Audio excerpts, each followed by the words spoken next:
భక్తులలో చాలామందికి ఒక సందేహముంటుంది. శనివారం రోజు ప్రత్యేకంగా ఎందుకు వెంకటేశ్వరస్వామిని దర్శించాలి? దీనికి వెనుక ఒక గాఢమైన రహస్యకథ ఉంది. ఒక సమయంలో శనిదేవుడి దృష్టి ఎవరిమీద పడితే వారి జీవితంలో కష్టాలు, అడ్డంకులు, బాధలు తప్పవని లోకమంతా భయపడేది. ఈ భయంతో దేవతలు కూడా కలవరపడ్డారు.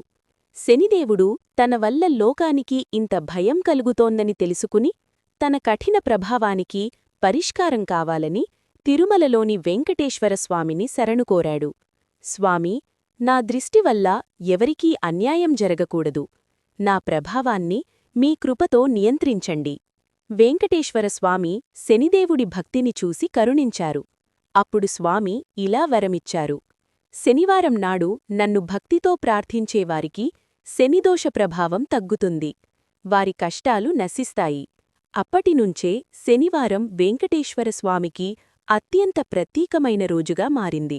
శనివారం తిరుమలలో భక్తుల రద్దీ ఎక్కువగా ఉంటుంది. చాలామంది శనిదోష నివారణ, ఉద్యోగ, ఆర్థిక సమస్యలు, జీవిత అడ్డంకుల తొలగింపు కోసం ఈరోజునే స్వామిని దర్శిస్తారు. శనివారం స్వామిని దర్శిస్తే శని ప్రభావం స్వామి కృపగా మారుతుందని భక్తుల నమ్మకం. భక్తులకు సందేశం: శని భయం కాదు. శనివారాన్ని స్వామికి అంకితం చేస్తే అదే అనుగ్రహంగా మారుతుంది. శనివారం వెంకటేశ్వర స్వామిని భక్తితో స్మరించండి. కష్టాలు కరిగి జీవితం వెలుగులమయమవుతుంది.